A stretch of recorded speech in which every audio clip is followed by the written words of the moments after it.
ನಮಸ್ಕಾರ ವೀಕ್ಷಕರೇ, ನನ್ನ ಯೂಟ್ಯೂಬ್ ಚಾನಲ್ಗೆ ಸುಸ್ವಾಗತ. ಇವತ್ತು ನಾವು ಚಿಕನ್ ಗೀ ರೋಸ್ಟ್ ಹೇಗೆ ಮಾಡೋದಂತ ನೋಡೋಣ ಬನ್ನಿ. ಮೊದಲನೇದಾಗಿ ಚಿಕನನ್ನು ಮ್ಯಾರಿನೇಟ್ ಮಾಡಲಿಕ್ಕೆ ಇಡಬೇಕು.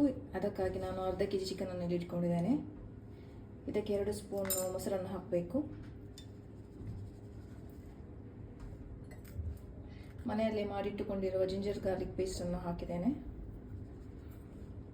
ಅರ್ಧ ಸ್ಪೂನಷ್ಟು ಅರಿಶಿನವನ್ನು ಹಾಕಬೇಕು ಮತ್ತು ರುಚಿಗೆ ತಕ್ಕಷ್ಟು ಉಪ್ಪನ್ನು ನಾನಿಲ್ಲಿ ತಗೊಂಡಿದ್ದೇನೆ. ಇದನ್ನು ಚೆನ್ನಾಗಿ ಮಿಕ್ಸ್ ಮಾಡೋಣ. ಮಿಕ್ಸ್ ಮಾಡಿ ಆದಮೇಲೆ ಒಂದು ಅರ್ಧ ಗಂಟೆ ಮ್ಯಾರಿನೇಟ್ ಆಗಲಿಕ್ಕೆ ಇಡಬೇಕು. ಈಗ ಮಸಾಲೆಯನ್ನು ಹುರಿದುಕೊಳ್ಳುವ. ಮೊದಲಿಗೆ 2 ಸ್ಪೂನ್ ಕೊತ್ತಂಬರಿ, ಅರ್ಧ ಸ್ಪೂನ್ ಜೀರಿಗೆ, ಅರ್ಧ ಸ್ಪೂನ್ ಸೋಂಪು, ಚಕ್ಕೆ, ಲವಂಗ ಮತ್ತು ಏಲಕ್ಕಿಯನ್ನು ಇಲ್ಲಿ ಹಾಕ್ತಾ ಇದ್ದೇನೆ. 1 ಸ್ಪೂನಷ್ಟು ಕಾಳು ಮೆಣಸಿನಕಾಯಿಯನ್ನು ಹಾಕ್ತಾ ಇದ್ದೇನೆ. ಅರ್ಧ ಸ್ಪೂನ್ ಗಸಗಸೆ ಹಾಕ್ತಾ ಇದ್ದೇನೆ ಮತ್ತು 1/4 ಸ್ಪೂನ್ ಮೆಂತೆ ಇಲ್ಲಿ ಹಾಕ್ತಾ ಇದ್ದೇನೆ. ನಾವು ಚೆನ್ನಾಗಿ ಹುರಿಬೇಕು. ಎಣ್ಣೆ ಹಾಕಬೇಕು ಅಂತೆಲ್ಲ, ಎಣ್ಣೆ ಹಾಕದೆ ಹುರಿತಾ ಇತ್ತು. ಈಗ ನೋಡ್ತಾ ಇದ್ದೀರಲ್ಲ, ಗಸಗಸೆ ಬ್ರೌನ್ ಕಲರ್ ಬರ್ತಾ ಇದೆ, ಅಂದರೆ ಆಲ್ಮೋಸ್ಟ್ ಆಗಿದೆ ಅಂತ ಅರ್ಥ. ಈಗ ಇದನ್ನು ನಾವು ಗ್ಯಾಸನ್ನು ಆಫ್ ಮಾಡೋಣ. ನೆಕ್ಸ್ಟ್ ಮಿಕ್ಸಿ ಮಾಡಿಕೊಳ್ಬೇಕು. ಇದಕ್ಕೆ ಫಸ್ಟ್ ಫ್ರೈ ಮಾಡಿದಂಥ ಮಸಾಲೆಯನ್ನು ಇದಕ್ಕೆ ಹಾಕೊಳ್ಳೋಣ ಮತ್ತು ಸಣ್ಣ ಸ್ವಲ್ಪ ಹುಳಿಯನ್ನು ಹಾಕೋಣ. ಮತ್ತು ನಾನು ಇದಕ್ಕೆ ಇಲ್ಲಿ 4 ರಿಂದ 5 ಬೆಳ್ಳುಳ್ಳಿಯನ್ನು ತಗೊಂಡಿದ್ದೇನೆ. ಇದನ್ನು ಕೂಡ ಹಾಕೋಣ. ಗೀ ರೋಸ್ಟಿಗೆ ಕ್ಯಾಶ್ಯೂ ಇದ್ದರೆ ಟೇಸ್ಟ್ ಒಳ್ಳೆ ಬರ್ತದೆ. ಸೊ ನಾನು ಇಲ್ಲಿ 8 ರಿಂದ 10 ಕ್ಯಾಶ್ಯೂ ತಗೊಂಡಿದ್ದೀನಿ. ಇದನ್ನು ಕೂಡ ಇದಕ್ಕೆ ಹಾಕೋಣ. ಇಟ್ ಈಸ್ ಆಪ್ಷನಲ್, ನಿಮಗೆ ಬೇಕಾದರೆ ಹಾಕೊಳ್ಳಿ, ಇಲ್ಲದಿದ್ದರೆ ಪರವಾಗಿಲ್ಲ. ಆದರೆ ಹಾಕಿದರೆ ಒಂದು ಒಳ್ಳೆ ಟೇಸ್ಟ್ ಬರ್ತದೆ ಅಂತಷ್ಟೇ. ಬಿಸಿ ನೀರಲ್ಲಿ ನೆನೆಸಿಟ್ಟ ಮೆಣಸಿನಕಾಯಿ, ಇದರಲ್ಲಿ 10 ರಿಂದ 12 ಮೆಣಸಿನಕಾಯಿನ ಇಲ್ಲಿ ನೀರಲ್ಲಿ ಹಾಕಿಟ್ಟಿದ್ದೆ ಅರ್ಧ ಗಂಟೆ ಮುಂಚೆ. ಅದನ್ನು ಕೂಡ ಇದಕ್ಕೆ ಹಾಕೋಣ. ಈಗ ನಾನಿಲ್ಲಿ ಬಾಣಲೆಯನ್ನು ತಗೊಂಡಿದ್ದೇನೆ. ಇದಕ್ಕೆ ನಾವು ತುಪ್ಪವನ್ನು ಹಾಕೋಣ. ತುಪ್ಪ ಹಾಕಿದಷ್ಟು ಒಳ್ಳೆಯದು. ಸೊ ಆದಷ್ಟು ಜಾಸ್ತಿ ತುಪ್ಪವನ್ನೇ ಹಾಕೊಳ್ಳಿ.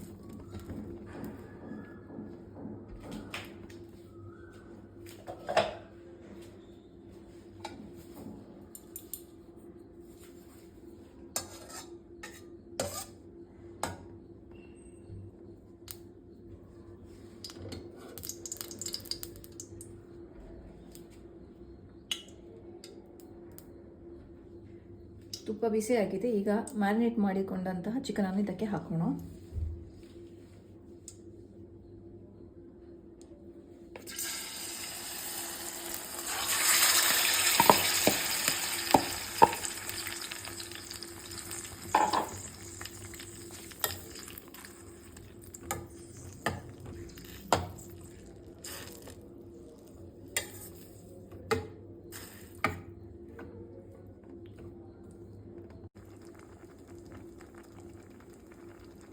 ಚಿಕನ್ ಬೆಂದಿದೆ. ಇದನ್ನು ನಾವು ತೆಗೆದು ಸೈಡಲ್ಲಿ ಇಡುವ.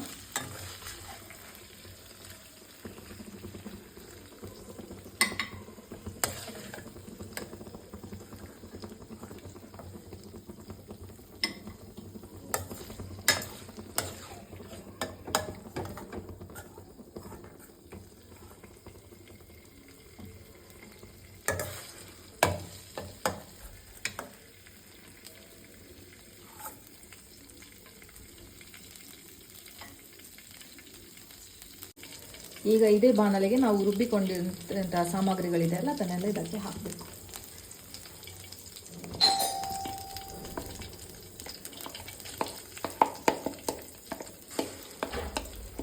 ಈ ಮಸಾಲೆ ಎಲ್ಲ ಚೆನ್ನಾಗಿ ಫ್ರೈ ಆಗಿ ಈ ಕಲರ್ ಹೋಗಿ ಡಾರ್ಕ್ ಬ್ರೌನ್ ಬರಬೇಕು. ಅಲ್ಲಿವರೆಗೆ ನಾವು ಫ್ರೈ ಮಾಡ್ತಾ ಇರಬೇಕು. ಬೇಕಾದರೆ ಸ್ವಲ್ಪ ತುಪ್ಪ ಬೇಕಾದರೂ ಹಾಕ್ಬೋದು. ಆದರೆ ನಾನಿಲ್ಲಿ ಹಾಕ್ತಾ ಇಲ್ಲ, ನೋಡಿ ಹಾಕ್ತೇನೆ. ಮತ್ತು ಬೇಕಾದರೆ ಉಪ್ಪು ಆಗ ನಾನು ಮಸಾಲೆಗೆ ರುಬ್ಬುವಾಗ ಹಾಕಲಿಲ್ಲ. ನಿಮಗೆ ಬೇಕಾದರೆ ಉಪ್ಪು ಹಾಕಿ ನೋಡಿಕೊಂಡು ಹಾಕಿ. ನಾನಿಲ್ಲಿ ಸ್ವಲ್ಪ ಉಪ್ಪನ್ನು ಹಾಕ್ತಿದ್ದೇನೆ.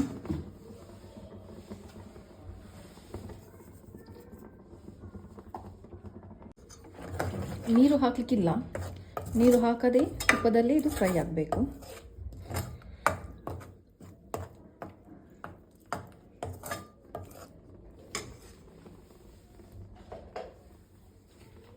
ಬೇಕಾದರೆ ಸ್ವಲ್ಪ ತುಪ್ಪವನ್ನು ಹಾಕ್ಕೊಳ್ಳಿ.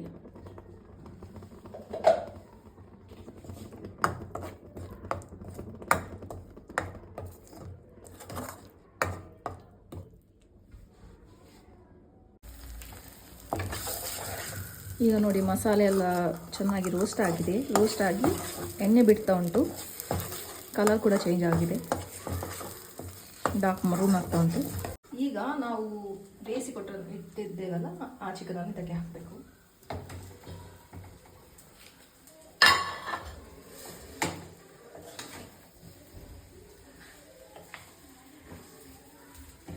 ಇದಕ್ಕೆ ಹಾಕಿ ಚೆನ್ನಾಗಿ ನಾವು ಮಿಕ್ಸ್ ಮಾಡಿ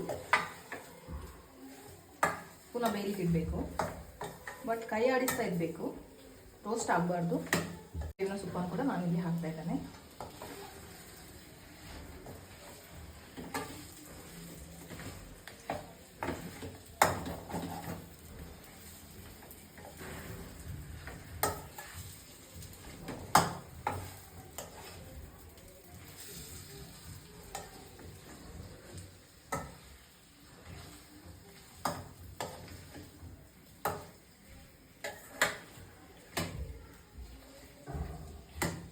ಎರಡು ನಿಮಿಷ ಸಿಮ್ಮಲ್ಲಿ ಬೇಯಲಿಕ್ಕೆ ಬಿಡುವ. ಫೈನಲಿ ಗೀ ರೋಸ್ಟ್ ರೆಡಿ ಆಗಿದೆ. ಹೇಗಿದೆ ಅಂತ ಟೇಸ್ಟ್ ಮಾಡಿ ಹೇಳ್ತೇನೆ.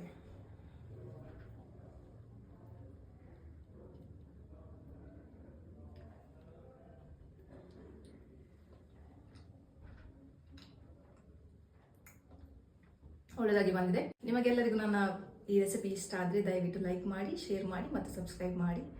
ಮತ್ತೊಮ್ಮೆ ಇಂತಹ ಇನ್ನೊಂದು ರೆಸಿಪಿಯೊಟ್ಟಿಗೆ ನಾನು ಬರ್ತೇನೆ. ಅಲ್ಲಿವರೆಗೂ ಧನ್ಯವಾದಗಳು.